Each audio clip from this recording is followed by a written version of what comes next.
Bonjour à tous, j'espère que vous allez bien et que vous avez passé de bonnes vacances. En tout cas, nous sommes très heureux de vous retrouver pour un nouvel épisode de Ma foi, pourquoi pas, pour rencontrer Mathilde. Après son bac, cette championne de tennis de 19 ans a quitté sa ville d'origine Nantes pour débarquer à Paris afin d'étudier les sciences politiques, se rapprocher de son coach, mais aussi pour se rapprocher de son église. J'espère que vous êtes bien échauffés, c'est l'heure du Zoom sur Mathilde.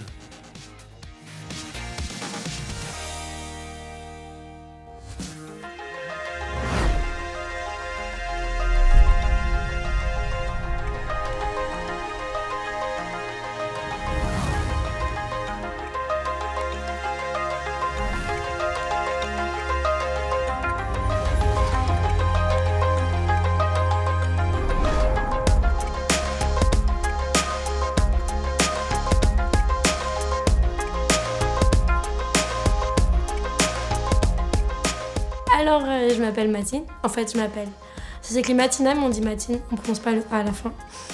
Et je suis malgache.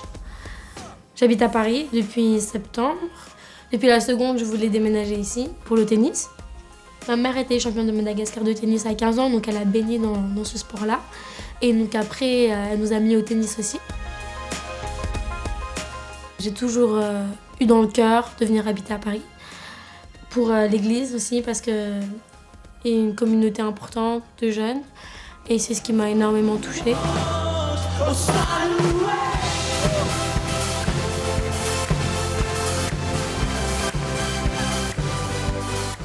Je connaissais déjà quelques personnes, puisque en première, je suis venue passer mon été ici pour travailler, pour jouer au tennis.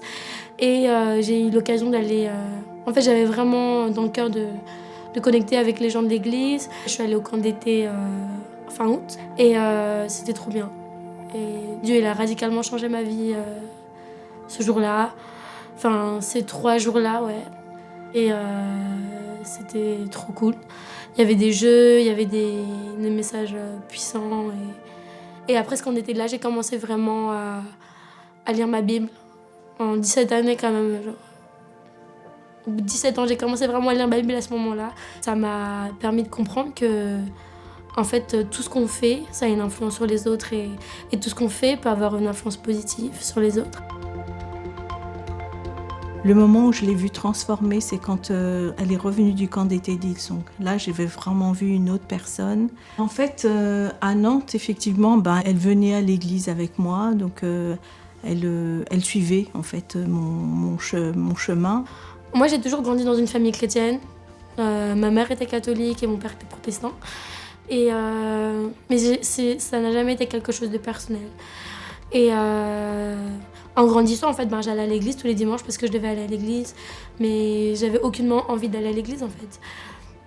Et en grandissant, ça a toujours été comme ça. Pour moi, c'est l'église, c'est comme ça. C'est entre guillemets la culture. Et quand je suis allée au camp, justement, j'ai compris que Dieu, il n'était pas un Dieu qui était loin, mais c'était un Dieu qui était proche de nous, qui voulait notre bien. J'avais pas toute cette communauté-là. Pour moi, l'église, c'est pas les bâtiments, c'est pas les murs, mais c'est les personnes qui sont à l'intérieur. Et j'avais aucune relation avec les gens qui étaient dans mon église. C'était j'arrive le dimanche et je repars le dimanche. Alors que là, c'est j'arrive le dimanche et des fois, je le revois le mercredi, je le revois le lundi, je le revois le vendredi. Et c'est pour ça que je pense que c'est super bien d'être bien entourée. Et c'est ce que j'avais pas quand j'étais à Nantes. Là, on est chez moi. On fait juste on s'est retrouvés entre amis parce qu'on voulait passer du temps ensemble. Et on va prendre un temps juste à chanter. Puis on va passer aussi un temps dans la prière.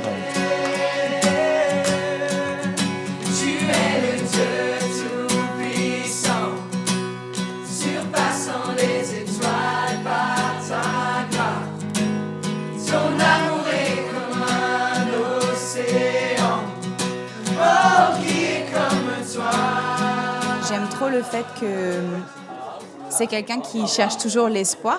Enfin, elle a toujours la foi que Dieu va apporter une réponse et que Dieu va carrément être fidèle. Elle sort de sa vie de jeune fille, ça devient une jeune femme. Elle est en mode warrior, enfin, elle y va à fond.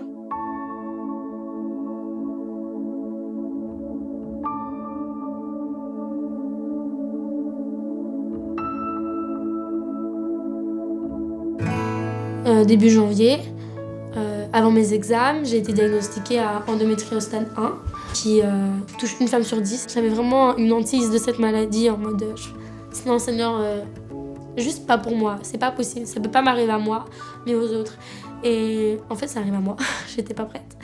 Et des fois, c'est dur parce que on comprend pas ce qui nous arrive, on comprend pas pourquoi on a cette maladie. Et quand j'en ai parlé à mes amis, ils ont eu à cœur de prier pour moi, ils ont pris du temps pour prier pour moi. Toute seule, j'aurais été juste enroulée dans mon lit ou allongée par terre dans des salles de cours parce que j'ai trop mal, juste avec une bouillotte et pour pouvoir parler à personne.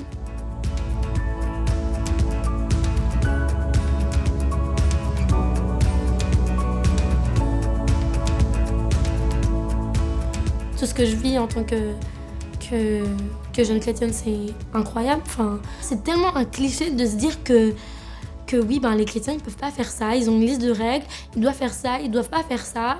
Et ils doivent pas rentrer plus tard que 23h chez eux. Et non, c'est pas du tout ça. Enfin, moi aussi, j'avais vraiment cette vision-là de règles, de choses que tu dois faire et que tu dois pas faire. Mais en fait, c'est absolument pas ça. Genre, la Bible a dit que tu peux tout faire, mais tout n'est pas utile. Et je pense que t'es juste libre de faire ce que tu veux, mais après, ça, c'est entre toi et Dieu. Je veux dire, il y aura personne qui va venir te taper les mains ou te foutre une fessée parce que t'as juste pas fait ce qu'il fallait, tu vois. C'est juste quelque chose qui est entre toi et Dieu. C'est pour ça que je parle de relation avec Dieu. On n'est pas juste tout le temps dans notre chambre et en train de lire notre Bible, ou juste dans nos 4 murs à l'église.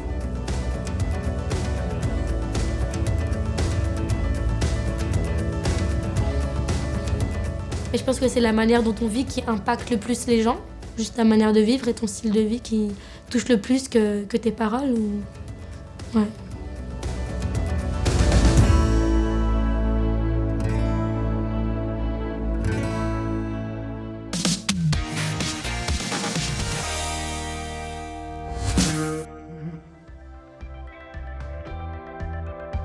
En fait, je regarde jamais le tennis à la télé, j'aime pas ça.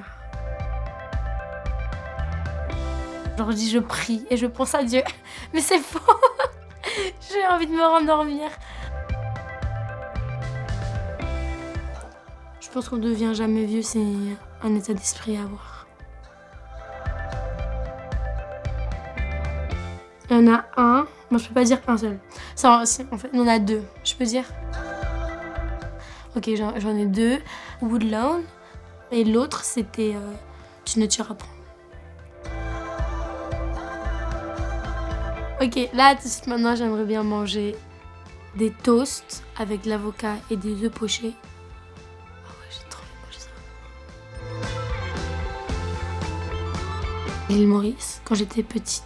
Et il y a aussi un autre quand on était parti à Majunga, c'est genre la côte à Madagascar. Prenez plutôt le Majunga que l'île Maurice, ok? Tu travailles pas. Pour moi, une grasse matinée, en fait, c'est genre quand tu dors et tu te lèves 10h, 11h et tu fais rien. Lui, c'est Poké. J'ai eu ça à Noël. Et c'est ma bouillotte, en fait, on peut le mettre au micro-ondes et ça sent la lavande.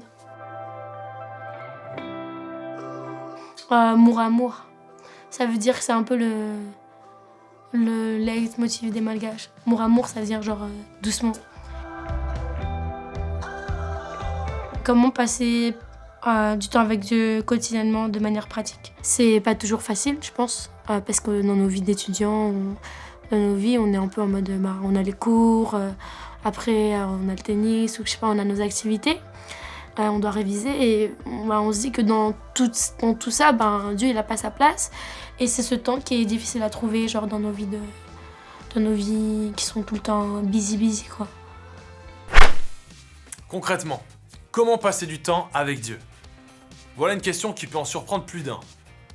Déjà, on peut se demander pourquoi quelqu'un voudrait avoir envie de passer du temps avec Dieu. Eh bien, c'est comme avec ses amis. Plus on passe du temps avec eux, plus on les connaît. Alors non, demain à 12h30, je peux pas, j'ai un brunch avec Dieu. Je suis désolé. Ouais, bon, c'est pas si facile que ça non plus, hein. Avant de répondre à la question de Matine, nous sommes allés demander aux passants avec qui ils voudraient passer plus de temps.